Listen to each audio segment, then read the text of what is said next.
RTC డిపోల వద్ద పండుగ వాతావరణం నెలకొంది.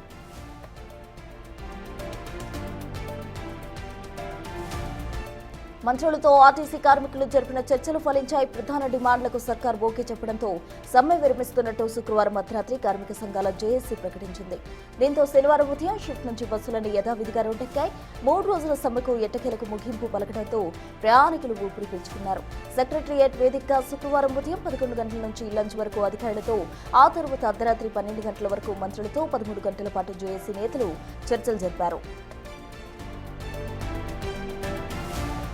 మొత్తం 32 డిమాండ్లపై కార్మిక నేతలు పట్టుబట్టగా ప్రధానంగా ప్రభుత్వంలో ఆర్టీసీ విలీనం, ఎలక్ట్రిక్ బస్సుల నిర్వహణ, వేతన సవరణ, యూనియన్స్ కు అనుమతి తదితర 4-5 అంశాలపైనే పీఠముడి పడినట్టు తెలిసింది.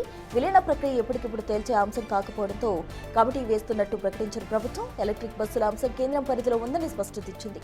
ఇవి తప్ప మిగిలిన డిమాండ్లన్నిటికీ ముఖ్యంగా 11% పీఆర్సీ గుర్తింపు సంఘం, ఎన్నికల నిర్వహణకు ప్రభుత్వం ఓకే చెప్పడంతో సమ్మె విరమణకు జేఏసీ నేతలు అంగీకరించారు.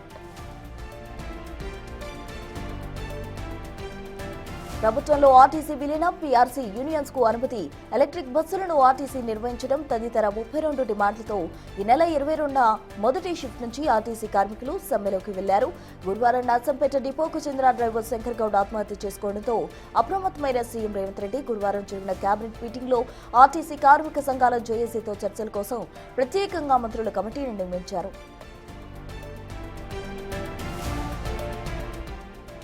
ఈ చర్చల్లో జేఏసీ నేతలు 32 డిమాండ్లను మంత్రులు ముందుంచారు. ప్రధానంగా ఆర్టీసీ విలీనం, యూనియన్ల పునరుద్ధరణ, పీఆర్సీ ప్రకటన, ఎలక్ట్రిక్ బస్సులను ఆర్టీసీ ఆధ్వర్యంలోనే నడపాలనే డిమాండ్స్ పై సుదీర్ఘ చర్చ సాగింది. జేఏసీ నేతల డిమాండ్లలో కొన్నింటికి మంత్రుల కమిటీ ఓకే చెప్పినా మరికొన్ని డిమాండ్లకు సీఎం ఆమోదం రావాల్సి ఉండడంతో చర్చలు కాస్త ఆలస్యమయ్యాయి. మొత్తం మీద సమ్మెతో దశాబ్దాల విలీన సమస్యకు పరిష్కారం లభించినట్లయింది. ఆర్టీసీని ప్రభుత్వంలో విలీనం చేయాలని ప్రధాన డిమాండ్లపై ప్రభుత్వ అధికారులు, ఆర్టీసీ సంఘాల నేతలతో కమిటీ వేస్తామని ప్రకటించడంతో ఆ నివేదిక ఆధారంగా విలీన ప్రక్రియ సాగనుంది. ఆర్టీసీలో గుర్తింపు సంఘాల ఎన్నికలు నిర్వహించేందుకు అంగీకరించామన్నారు డిప్యూటీ సీఎం బట్టి విక్రమార్క. ఆర్టీసీ విలీన ప్రక్రియకు సంబంధించి కమిటీని ఏర్పాటు చేస్తున్నామని తెలిపారు. ఆర్టీసీ జేఏసీలో సమస్యలపై సుదీర్ఘంగా చర్చించామని, ఆర్టీసీ మన సంస్థ, అందులోని కుటుంబాలు మనవి కామెంట్ చేశారు. 11% పీఆర్సీ ఇవ్వాలని నిర్ణయించుకున్నామని బట్టి విక్రమార్క తెలిపారు.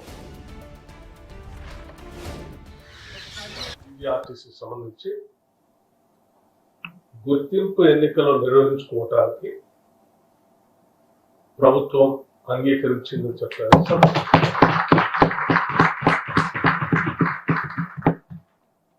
ఈ ఎన్నికల నిర్వహణ కోసం కావలసినటువంటి ఏర్పాట్లు చేయటానికి ఆర్టీసీ యాజమాన్యానికి ప్రభుత్వం ఈ సందర్భంగా ఆదేశాలు ఇస్తాం. అలాగే మరొక ప్రధానమైనటువంటి అంశం, దశాబ్దాల పైబడి ఆర్టీసీలో పనిచేస్తున్నటువంటి కార్మికులు కోరినటువంటి ప్రధానమైన కోరిక విలీనానికి సంబంధించినటువంటి అంశం. ఈ విలీనానికి సంబంధించినటువంటి అంశంపై కూడా సుదీర్ఘంగా చర్చించిన తర్వాత ఆర్టీసీ విలీన ప్రక్రియకు సంబంధించి అధికారులతో మరియు కార్మిక నాయకులతో కలిపి ఒక అధికారిక కమిటీని ప్రకటించడానికి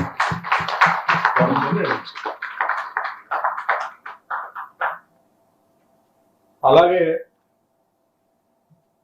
పీఆర్సీకి సంబంధించినటువంటి అంశాలు కూడా అనేక అంశాలని లోతుగా అధ్యయనం చేసిన తర్వాత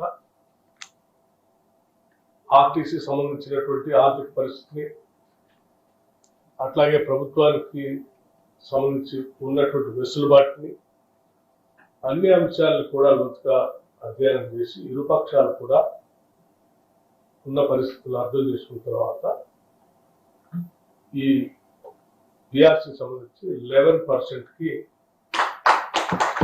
చేయాలి ప్రభుత్వం నిర్ణయించిందని చెప్పడానికి సంతోషిస్తా ఉన్నాను. అట్లాగే మిగతా సంబంధించినటువంటి లేవనెత్తిన అనేక అంశాలు ఆ అంశాలన్నీ కూడా ఆర్టీసీ యాజమాన్యం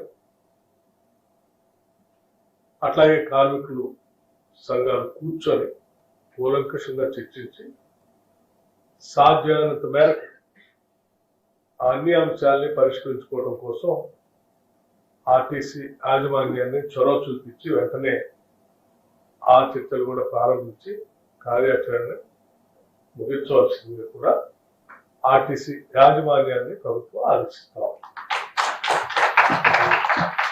ధన్యవాదాలు.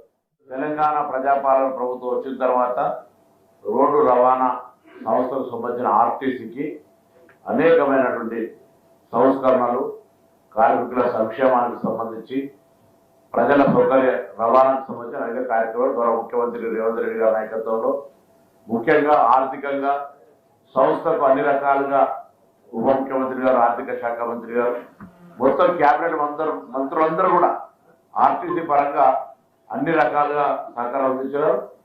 ప్రతిపక్షాలకు సంబంధించి చాలా మంది రాజకీయ పరంగా శివ రాజకీయాలతో సహా అనేక రకాలైనటువంటి రెచ్చగొట్టే విధానాలు చేసిన మీరంతా సమ్మేళనంతో సంస్థ మనది కాపాడుకోవాలని ప్రయత్నం చేసి మీ అందరికీ అభినందనలు. శాంతి భద్రతలుగా ఈరోజు ఇంకా చాలా మంది అందరూ ఉప ముఖ్యమంత్రి గారికి, పెద్దలు శ్రీధర్ బాబు గారికి, లక్ష్మణ్ కుమార్ గారికి, అదేవిధంగా డాక్టర్ వివేక్ గారికి, అదేవిధంగా అధికారుల చీఫ్ సెక్రటరీ గారు, ముఖ్యంగా అదేవిధంగా సీనియర్ ఐఏఎస్ అధికారులు, ఈ కమిటీ చైర్మన్ గా వికాసరాజు గారు, దానకిషోర్ గారు, సంతోష్ సుల్తాన్ గారు, ఆర్టీసీ ఎంపీ గారు, ఇతర అధికారులతో పాటుగా ఈ యొక్క కార్మికుల సంక్షేమానికి పాజిటివ్ డిసిషన్ తీసుకున్న ప్రభుత్వ నేత ముఖ్యమంత్రి రేవంత్ రెడ్డి గారికి, అదేవిధంగా ఉప ముఖ్యమంత్రి బట్టి విక్రమార్క గారికి, సహకార కేబినెట్ మంత్రులందరికీ ధన్యవాదాలు రవాణా శాఖను తెలియజేస్తూ, ఇది ప్రజల సంస్థ.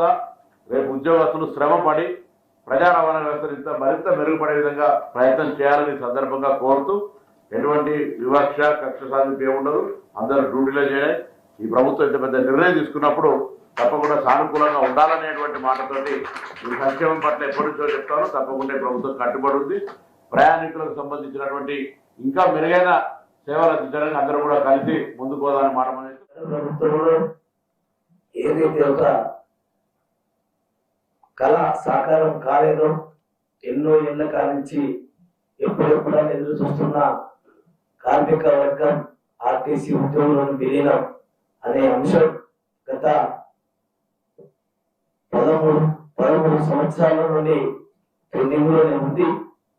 ఆ పెండింగ్ లో ఉన్న అంశాన్ని గౌరవ పెద్దలు డిప్యూటీ సీఎం గారు మరియు సబ్ కమిటీ మంత్రివర్యులందరూ మా ఆవేదనలు, ఈ విలీనంపై చాలా మంది కార్మికులు గతంలో అమరులయ్యారు, ఆత్మబలిదానం చేసుకున్నారు.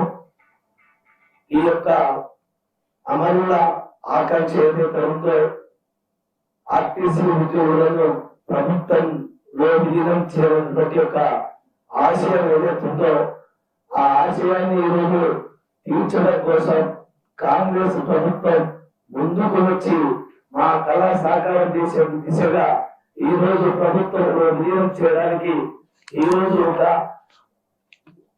మంత్రులతో ఉన్నతాధికారులతో కమిటీ వేసి ఈ రోజు కార్మిక సంఘాలను కూడా ఆ కమిటీలో భాగస్వామ్యం చేస్తామని చెప్పి ఒప్పుకుంటామనేది చాలా హృదయపూర్వకమైనటువంటి ఈ నిర్ణయానికి ప్రభుత్వానికి మా జేఏసీ తరఫున హృదయపూర్వక ధన్యవాదాలు తెలియజేస్తున్నాం.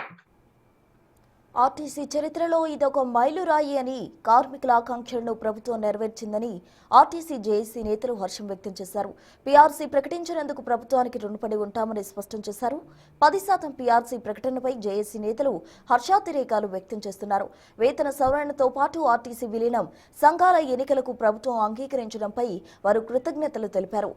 0% పీఆర్సీ ప్రకటించి కార్మిక కుటుంబాల్లో వెలుగులో నింపినందుకు ప్రభుత్వానికి రుణపడి ఉంటామన్నారు. గతంలో వివిధ ఉద్యమాల్లో పాల్గొన్న కార్మికులపై నమోదైన పోలీసు కేసులను ప్రభుత్వం వెంటనే ఎత్తేయాలని కోరారు. ఇది కార్మికులందరి పోరాట ఫలితమని, ప్రభుత్వం సానుకూలంగా స్పందించడం శుభ పరిణామమని తెలిపారు. మిగిలిన చిన్న తరహా సమస్యలు కూడా యాజమాన్యం త్వరితగతిన పరిష్కరిస్తుందని నమ్మకం ఉందని ధీమా వ్యక్తం చేశారు. ప్రత్యక్షంగా పరోక్షంగా మా సమ్మెకు సంపూర్ణ మద్దతిస్తూ వారి స్థాయిలో మరి ముఖ్యమంత్రి గారితో మాట్లాడి ఈ సమ్మెను ఈరోజు ఒక కొలిక్కిదారుల్లో కీలక పాత్ర పోషించిన అందరికీ పేరు పేరున ధన్యవాదాలు.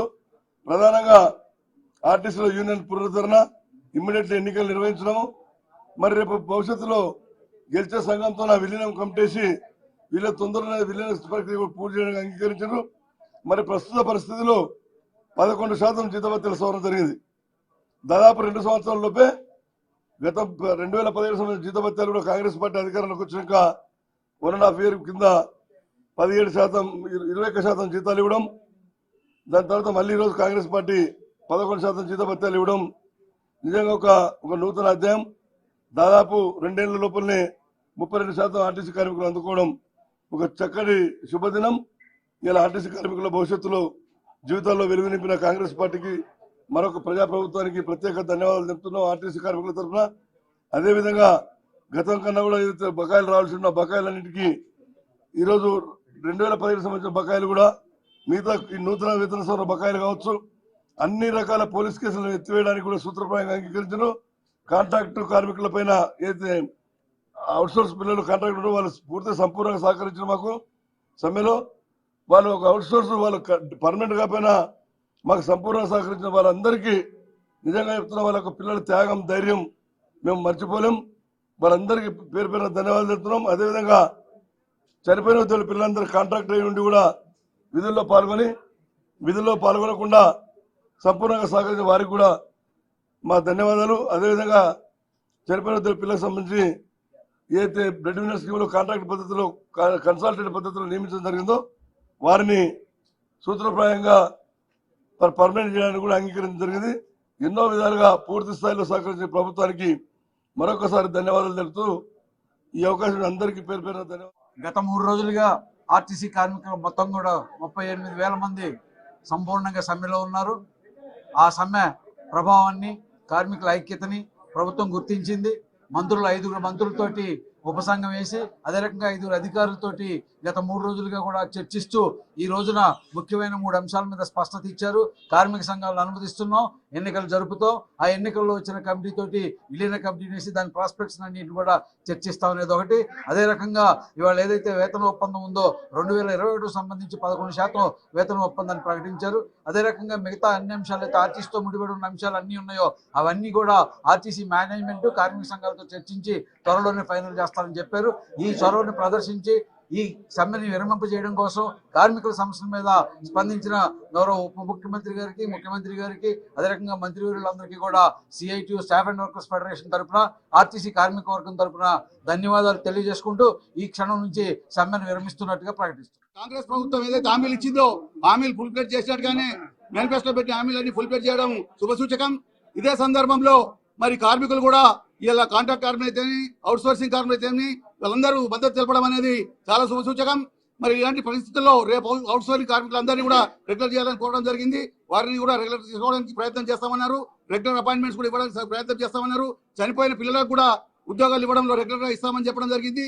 ఏదైతే మన ఆప్షన్స్ తీసుకున్నారో ఆప్షన్స్ కూడా మళ్ళీ దాంట్లో పెట్టడానికి ఆప్షన్ ఫార్మ్స్ కూడా తీసుకోకుండా క్యాన్సిల్ చేయడానికి కూడా సుముఖత తెలిపారు. ఇలాంటి ఎన్నో సమస్యల మీద మళ్ళీ ఎండి గారి దగ్గర రేపు చర్చలు జరుగుతాయి. అట్లాగే ముఖ్యంగా అన్నిటికంటే ముఖ్యంగా మేము మామూలుగా లేబర్ యాక్ట్ అన్ని మాకు వర్తిస్తాయి కాబట్టి ఈ లేబర్ యాక్ట్ ప్రకారం మాకు ఎన్నికలు నిర్వహించడానికి ఒప్పుకున్నాను కాబట్టి దీనివల్ల రేపు ఏదైతే కార్మికులు అశాంతి నెలకొన్నదో ఆ అశాంతి తొలగిపోవడానికి ఆస్కారం ఉంటుంది కాబట్టి మరి ఏదైతే ప్రభుత్వానికి ధన్యవాదాలు తెలియజేస్తూ నాకు ఇచ్చిన ధన్యవాదాలు.